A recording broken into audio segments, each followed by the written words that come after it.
প্রিয় দর্শক বন্ধুরা, উঠে আসছে প্রাথমিক থেকে ব্রেকিং সংবাদ। কার্যত ডিপিএসসিগুলি জুড়ে এবার কিন্তু তৎপরতা তুঙ্গে, অবশ্যই কোর্টের নির্দেশকে মান্যতা দিয়ে।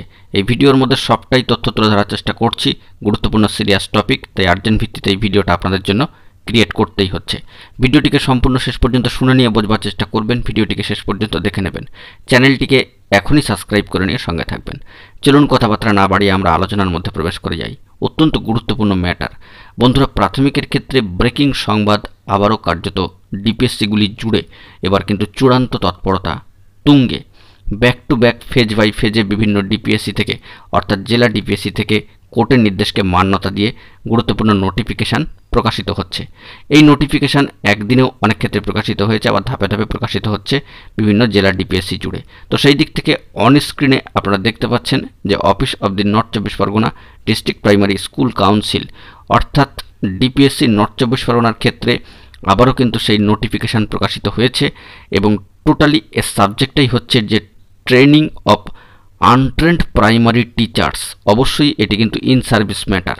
অবশ্যই আপনাদেরকে ভিডিও থাম্বনেইলে সেই বিষয়টিকে উল্লেখ করে দিয়েছি যে এটি কিন্তু গুরুত্বপূর্ণ ইন সার্ভিস ম্যাটার, যাদের ক্ষেত্রে যে ট্রেনিং কোনোভাবেই নেই, অর্থাৎ যারা বিএড দিয়ে ইন সার্ভিস হয়েছেন পরীক্ষা দিয়ে পাশ করে, তো সেক্ষেত্রে বিএডের বিষয়টি তো এখন বাদই, সেক্ষেত্রে ডিএলএড ট্রেনিং বা ডিএড কারোরই নেই, তো সেক্ষেত্রে সেই ডিএলএড ট্রেনিংটি করিয়ে নেওয়ার জন্য তড়িঘড়ি যে সমস্ত আনট্রেন্ড প্রাইমারি টিচার্স রয়েছেন তাদের জন্য কিন্তু ট্রেনিং করানোর বিশেষ নির্দেশিকা চলে আসছে একেবারে ডিপিএসসি থেকে, এবং ডিপিএসসি সেইটি ফরওয়ার্ড করে দিচ্ছে the school inspector of schools all সার্কেলের ক্ষেত্রে, অবশ্যই নর্থ চব্বিশ পরগনা।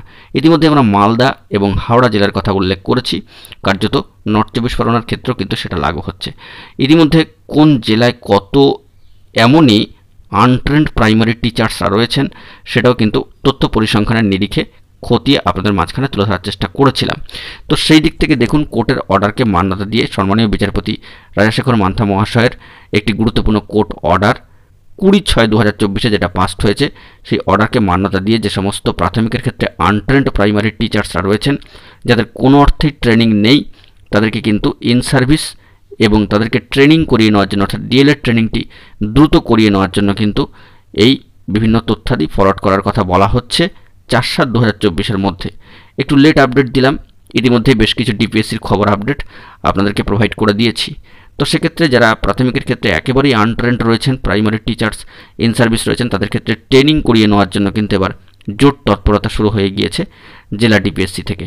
অবশ্যই সে বিষয়ে কপি সার্ভ হয়েছে বিভিন্ন ক্ষেত্রে, এবং বলা যেতে পারে মহামান্য কলকাতা হাইকোর্টের সিঙ্গেল বেঞ্চে সম্মানীয় বিচারপতি রাজাশেখর মান্থা মহাশয়ের অর্ডারকে মান্যতা দিয়েই কার্যক্রম কিন্তু শুরু হয়ে গিয়েছে। তো এটি একটি গুরুত্বপূর্ণ ভাইটাল ইস্যু। প্রসঙ্গত এখানে একটি বিষয় উল্লেখ্য যে নাম্বার অফ আনট্রেন্ড প্রাইমারি টিচার্সের যে তথ্য পরিসংখ্যানের খতিয়ানটি উল্লেখিত হয়েছিল, এবং কার্যত যেখানে মোট সংখ্যাটা ছিল তথ্য পরিসংখ্যানের নিরিখে 4850 জন, তো সেখানে সব থেকে বেশি নর্থ চব্বিশ পরগনার ক্ষেত্রে number of untrained primary teachers সেটা কিন্তু দেখানো হয়েছিল 2017। হ্যাঁ বন্ধুরা, ঠিকই শুনছেন, এটা কিন্তু আমি বলছি না, তথ্য পরিসংখ্যানের খতিয়ান যার নোটিফিকেশান গভর্নমেন্ট অফ ওয়েস্ট বেঙ্গলের তরফ থেকে প্রোভাইড করা হয়েছিল, এবং তার নিরিখে বিভিন্ন জেলা জুড়ে রাজ্যের জেলাগুলি থেকে যে নাম্বার অফ আনট্রেন্ড টিচার্সদের যে তথ্য পরিসংখ্যানটা বেরিয়ে এসেছিল, সেখানে কিন্তু নর্থ চব্বিশ পরগনা সব থেকে বেশি, সেটি হচ্ছে 2017। কার্যত সাউথ চব্বিশ পরগনাও কিন্তু পেছনেই রয়েছেন, সেটা কিন্তু প্রায় 1200-র কাছাকাছি।